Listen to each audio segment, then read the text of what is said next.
Chapter 21. Georgia opened the front door. A hard rain pounded the front doorstep. Thunder rumbled across the night sky. Rainwater splashed from a clogged gutter at the front of the house. "We'll make a mad dash for it, Slappy," Georgia said, sheltering him under her yellow plastic rain poncho. "It's right across the street."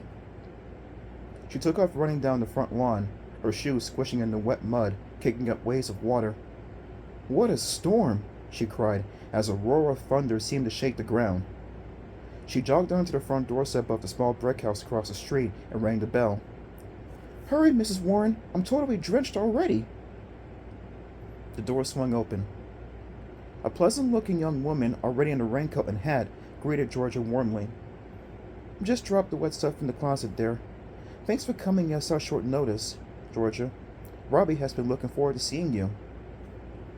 Georgia shrugged off her plastic poncho and shoved it into the hall closet. She shivered. She turned, adjusting Slappy's jacket. "What's that? A new puppet?" Mrs. Warren asked. "I thought Robbie might enjoy meeting Slappy," Georgia said, brushing drops of rain from Slappy's painted eyebrows. Mrs. Warren frowned. "Maybe. But you know Robbie. He's so timid.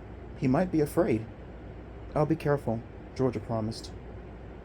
"Oh, wonderful," Slappy thought unhappily. "We're babysitting a wimp. I thought maybe I could do a good deed by entertaining the kid. But if the little geek is afraid of me, I'm wasting my time here." Time. Slappy glanced at the clock on the mantel. Time was ticking by. Jimmy O. James' curse was never out of Slappy's thoughts. 3 good deeds to stay alive. But how? The Warrens hurried out, promising to come home early. Georgia carried Slappy into the den where 2-year-old Robbie was down on the floor, playing with superhero action figures. "Hi, Robbie. Look what I brought," Georgia announced, raising Slappy in front of her. Robbie, chubby and pink-skinned with a round baby face and soft wavy brown hair, raised his eyes to Slappy. He wore a long-sleeved red shirt under blue Oshkosh dungarees and was barefoot because he kicked off his socks. "What's that?" he asked, pointing at Slappy. "I'll show you," Georgia replied. She sat Slappy down on the floor and slid her hand into the back of its controls. "Hi, Robbie," she made Slappy say, clicking his mouth up and down. "My name is Slappy." Robbie's expression changed. His chin trembled and his face reddened. "I don't like him," he wailed. He banged an action figure down on the linoleum floor. "I don't like him." "No, wait," Georgia pleaded. "Slappy's funny, Robbie. Slappy likes you." "I like you, Robbie," she made the dummy say. "You're a good boy." "Put him away," the little boy screamed, his face darkening even deeper. "I don't like him. I don't like him. He's scary." "Okay," Georgia agreed reluctantly. She picked up Slappy. "But you don't want to touch him, Robbie? You can play with him if you want." "No!" Robbie screeched, pounding the action figure on the floor. "I don't like him." Okay. Georgia carried Slappy out of the den and dropped him onto a sofa in the living room. Then she hurried back to play with Robbie. Gazing at the mantelpiece clock, Slappy listened to them in the other room. Robbie didn't want to play any of the games Georgia suggested. He didn't want to watch a cartoon video. He wanted a snack, but he didn't like anything Georgia offered him.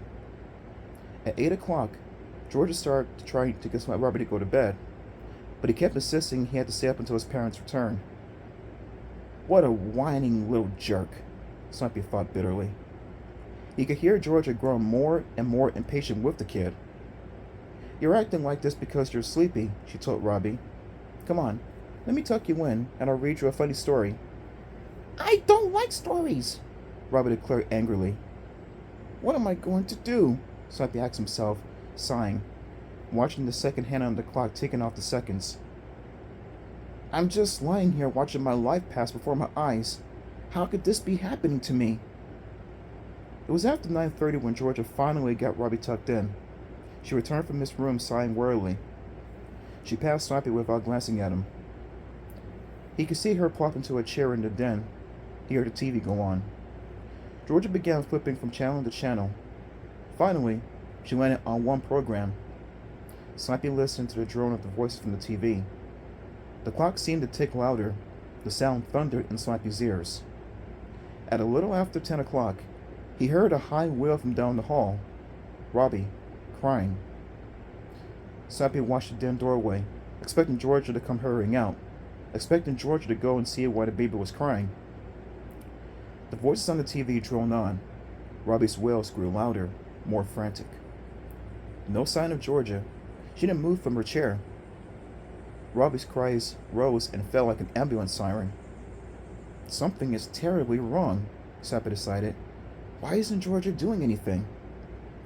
He slid off the sofa and tiptoed to the den. She's asleep, he realized. Georgia had fallen asleep in the armchair, the TV remote control grasped tightly in her hand. Robbie's frantic cries rang in Slappy's ears. Is this my chance? He wondered. My chance to do a good deed? He spun away from the den and hurried down the hall to Robbie's room. What was going on in there?